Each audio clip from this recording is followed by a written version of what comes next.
Hey, Mom. I wanted to express gratitude for the wedding gifts. I really appreciate all the appliances you got me. It's great that I can always count on you for the big things. Oh, absolutely, sweetheart. Congratulations on your upcoming wedding. I only wish I could do more for you.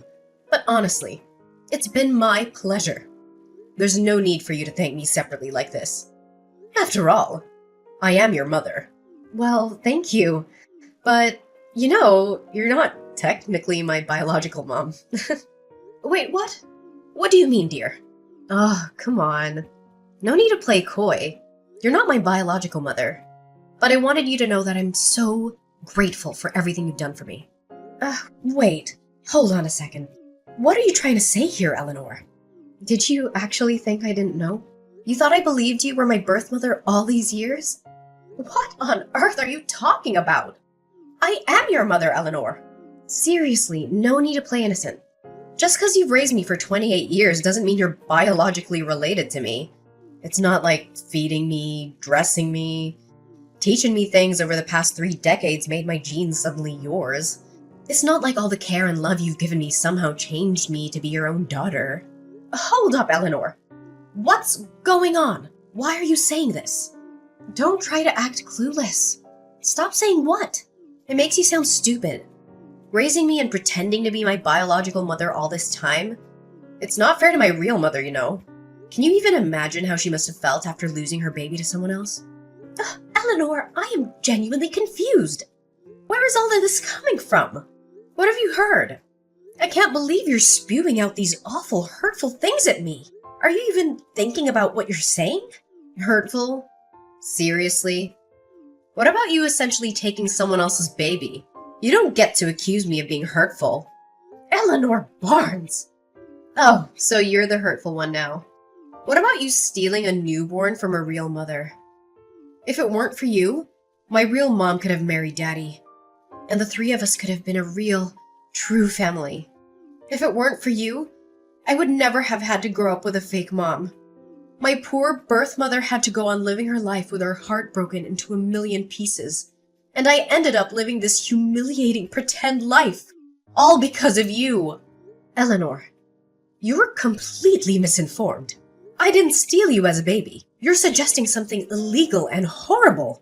Your birth mother actually handed you over to me. Willingly. She said she wasn't going to raise a child as a single mother. She made a deal that she would disappear from your life as long as I raised you. Then, your poor birth mother even demanded money in exchange for you. Like I asked to take you away from her. I offered, of course, but who does that? It was like she was selling you to me. Giving her some money was the least you could do after that. She gave you her baby, for God's sake. Have you been sore about the donation all these years? Have you been keeping a score or something? That's really trashy. And you wouldn't even have taken me so eagerly if you weren't barren yourself, would you? So don't give me any of that, oh, I raised you with my heart crap, because you didn't do it for me. You did it for yourself. And you did it to satisfy your own selfish greed of being a mom and a wife. To fulfill your ideal of a perfect family. You probably pretended your butt off so you could appeal how perfect a mom and wife you are to Daddy. Sweetheart, I never once thought of you as anything other than my own daughter. I cherished you as a precious gift. I spent the past 28 years being thankful and showing that through raising you. I'm so proud of the woman you've become. I understand that the wedding planning can be stressful, but let's not let it get between us. Huh. Always riding that high horse, Paisley, huh? Just take a moment to step down and try to understand how my real mother must have felt. Step out of that fake, cheerful facade of being my mom and see the reality the rest of us have experienced. Do you even have an ounce of decency? I'm not your daughter anymore. I won't play along with your charades or any other fake roles you want me to take on. So save yourself the trouble and don't bother showing up at my wedding or sending emails. Just stay out of my life. I'm cutting ties with you. I'm moving forward into a new chapter and I'd prefer if you weren't part of it. Got it? Eleanor, how long have you known that I'm not your biological mother? And who told you? Well, now you're asking. Daddy spilled the beans about 3 years ago. Yeah, around the time I met Miles. We all used to hang out together. Daddy, my real mom, Miles and I. Dinners, shopping trips, you name it. You genuinely had no clue? What? Are you serious? I can't believe your father would do that. Well, serves you right for thinking you could tie Daddy down by having a baby. Any baby, that is. We all know you wanted nothing but to use me as a bargaining chip to keep Daddy for yourself and provide for you. Did you really think building your happiness on other people's sadness wouldn't have its consequences? As I already said, I did not steal you away from your birth mother. Eleanor, you have to believe me. And I provided for myself as much as your father did. I didn't have to depend on him entirely. Yes, I am unable to have children of my own, but that is not at all the reason I raised you like you were. Your birth mother. She threatened to discard you at some orphanage like a piece of garbage if I didn't take you. Her word, not mine. And to my eternal shame, I did think about letting her do what she said, because after all, she was your father's mistress and you were their illegitimate child. But sweetheart, I took you in because I loved you from the moment I laid eyes on you and your tiny little fingers wrapped around my tongue. I didn't think twice about what it meant to mother your husband's child he had with a mistress, because I fell in love with you so deeply and so utterly. How you came into this world did not matter anymore.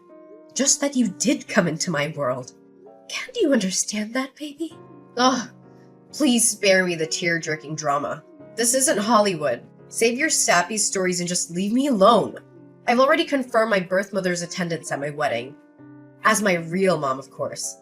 And Daddy should be sending over divorce papers soon. Divorce? What?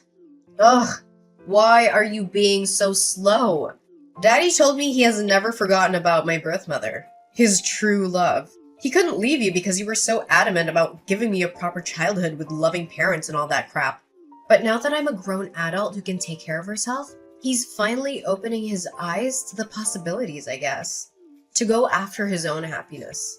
See, if it weren't for you, the three of us could have lived happily as a real family.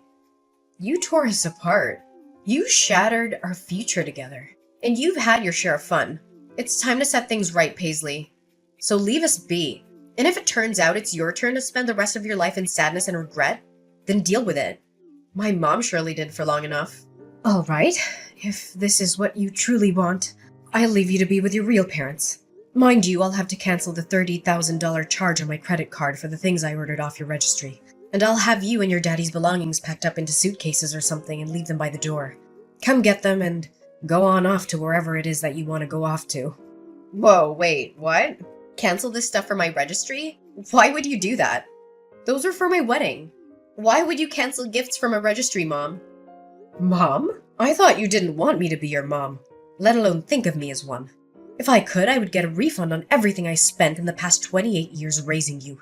But since I can't do that, I'm only canceling the gifts that I mistakenly purchased for a wedding I'm apparently not even invited to anymore.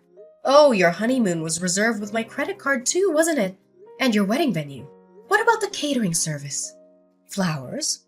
Photographer? I believe there was a videographer too in there somewhere. I wonder what the last-minute cancellation fees for those places will amount to.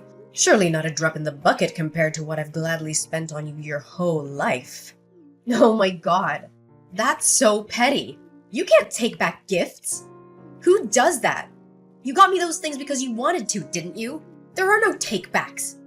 How do you call yourself a mother? It's your only daughter's wedding. Oh, I thought I couldn't call myself a mother. Isn't that what you were telling me? You can run along to your precious birth mother and ask for help. Why don't you? Surely she can help with the venue and the food and the photography and the honeymoon. Since she loves you so much and has never had the chance to show it, surely she'll jump at the chance. Wow. So there it is. You did think of me as a stepchild, didn't you? Your words say you love me like your own, but your actions speak volumes about how you really felt all these years. You kept a tally of the money you spent on me. Seriously? Would you have done that if I were your real biological daughter? You know what? Fine. My mom can cover the venue and honeymoon. Miles probably has some money saved up too. We don't need your help. All we need from you now is to sign those divorce papers. You got it. The sooner, the better.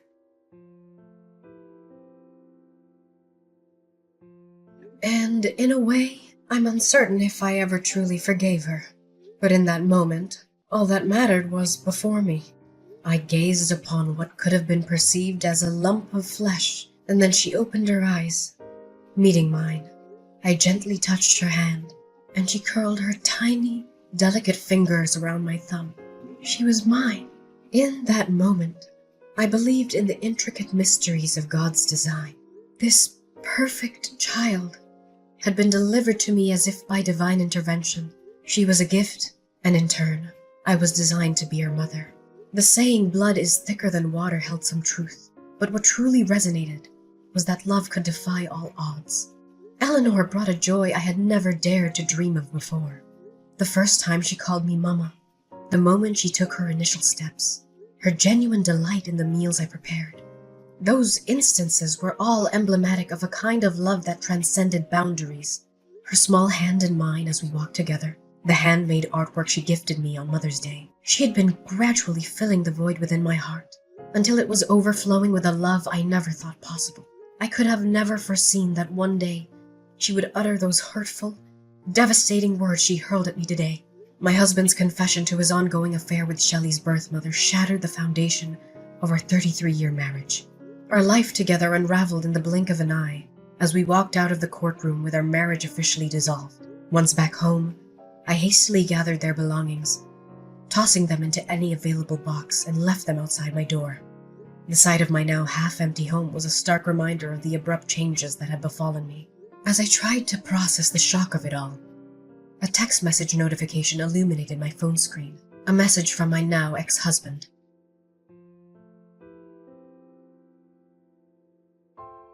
Hey, where are you? My keys aren't working, and neither is my garage opener. Did you already replace them? That was quick, Paisley. Good on you. I brought a KFC bucket and some beers, your favorite. I thought you and I were overdue for a chicken and beer date night. Open up, Paisley. Jacob, what are you doing here? Shouldn't you be with your daughter and true love by now? You know, the woman who makes your heart ache by just thinking about her. The woman whom you had a child with. The woman with whom a few days ago you gave everything else up to be with again. Did you forget? What are you doing here with chicken and beer at this ungodly hour anyway? I'm done with her. I left her. We're over. I finally realized there is no woman like you. Paisley, you're the kindest, the most patient person I know. I was immature and naive to let you go. I hurt you, I know. I'm so sorry. And I never showed you how much I appreciate you. For all you've done for this family, you've forgiven me once before. Can't you do it again? I'll change. I promise. I'm a victim here too, by the way. That witch was so full of it. She didn't want me. She never wanted me. She was just using me this whole time so she could tag along when I take Eleanor out to eat or go shopping so that she herself could get what she wanted. I may have bought her a handbag or two, but that's it, I swear. She's even got a young boyfriend she's seeing. She doesn't want to marry me and settle down. She said so herself. She's the absolute worst. I love you, baby. Come on. She may be the worst, but she's Shelley's biological mother, isn't she? Surely she wants her baby back in her life and wants to build some kind of belated relationship with her. I heard she was attending the wedding, and everything as mother of the bride. The optics aren't bad right now, Jacob. The optics? Yes, but it's not that simple, Paisley. She was only going to attend the wedding so she could sift through the wedding gifts and see what she could claim for herself. You know, she demanded to be paid to come to her daughter's wedding. I had to wire her $10,000 2 weeks ago. She made me cut all ties with you, abandoning everything I owned with you, like my house and my clothes. Then she left me high and dry. Eleanor and I went to see her after the wedding with all our suitcases, and she shut the door in our faces. We didn't even get to see inside of her house, Paisley. Can you believe that? What mother does that to her own daughter? Me? I understand. But her daughter? Are you going to sit and take this for our Eleanor? She's heartbroken right now. Oh, say something, Paisley. Eleanor made it abundantly clear that I am not her mother. Nor does she consider me her mother. In one single conversation, she took away all my hard work and dedication as her mother and basically erased me from her world. I realize now that trying to hold on to her was like holding onto a fistful of sand. No matter how tight or hard I try to keep all the sand in my hand, it'll find its way out between my fingers. But you were happy being her mom, weren't you? You loved her with all of your heart. You still love her. I know you do. Even if Eleanor in her youth erases 28 years of her life with you, surely you can't. I did have some great times with Eleanor, I sure did. She was my everything. But the accusations she hurled at me, they were cruel, Jacob. That side of her didn't come from my nurturing. It's her nature. It's the nature of your mistress. I can't get past that. At least not just yet, Jacob. Maybe a real biological mother could have easily forgiven her daughter for something like this. So I guess I'm no better than what Eleanor thought of me. Because in the end, I'm not her real mother. Mom, it's me, Eleanor. I'm so sorry. Mommy, can you please forgive me? I don't know what got into me. If you let us back in, I will never think or talk about my real mom ever again. I'll be the best daughter to you. The kind of daughter you deserve to have. I promise. Please, Mom. We have nowhere else to go, Mom. Daddy and I will come inside and beg us if you want to. Please let us in and you can help me with my wedding plans again. Remember how fun that was? Let's go to the mall together. Just you and me. Like old times. We can stop at the food court and get some cheese fries like we used to. I miss your meatloaf, Mom. I miss your awesome meatloaf with real breadcrumbs. Will you teach me how to make it? I want to pass it down to my kids too. It'll be an heirloom recipe. If I learned anything from this whole ordeal, it is that I wasn't as big a person as I thought I could be. I cannot find it in me to forgive you two for what you've done. I guess I am nothing but an evil stepmother, like you said. After all, our relationship ends here, Eleanor and Jacob. Thank you for the many happy memories you've allowed me the past 28 years, Eleanor. Whether they were real for you or not, I will cherish them forever because they were real to me. I will try to keep only the happy memories of you. But now it's time for you to leave me and never come back. Don't make this any messier for us. Goodbye, Eleanor.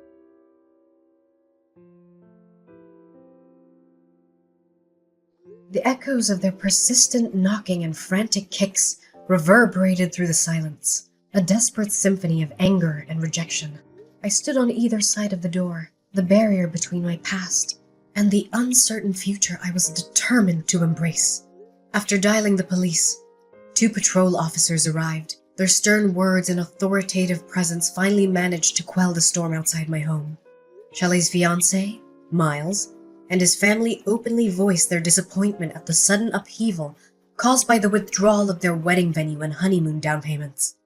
Their anger and disbelief seemed palpable, yet I remained resolute. They even contemplated putting their wedding preparations on hold, urging Shelley to reconsider her life's path. And in the blink of an eye, Miles made a decision that sent shockwaves through their relationship. He ended things with Shelley, just days before their intended wedding date.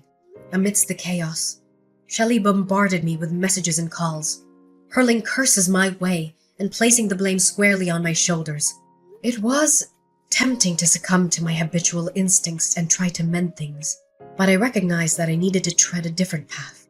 I needed to stop giving them space in my life and focus on rebuilding my own. I chose to turn a deaf ear to her accusations and to free myself from the weight of their turmoil. It was a moment of realization. If anything needed fixing, it was my own life, my own happiness. As the days passed, their presence faded like a distant memory, and the quiet solitude that embraced me was a welcome change. Looking back, it's bittersweet to think that my prime years were dedicated to nurturing a child who, in the end, mirrored the darkness of her birth mother. However, I carry no regrets. Shelley, in her own twisted way, taught me invaluable lessons about love, resilience, and the boundaries I needed to establish for my own well-being. Now, as I stand at the crossroads, I'm ready to pen a new chapter in this uncertain adventure called life. The pages ahead are blank and full of possibility, and I'm determined to fill them with my own happiness, free from the chains of the past. It's a fresh beginning, a journey that's mine to craft, a future waiting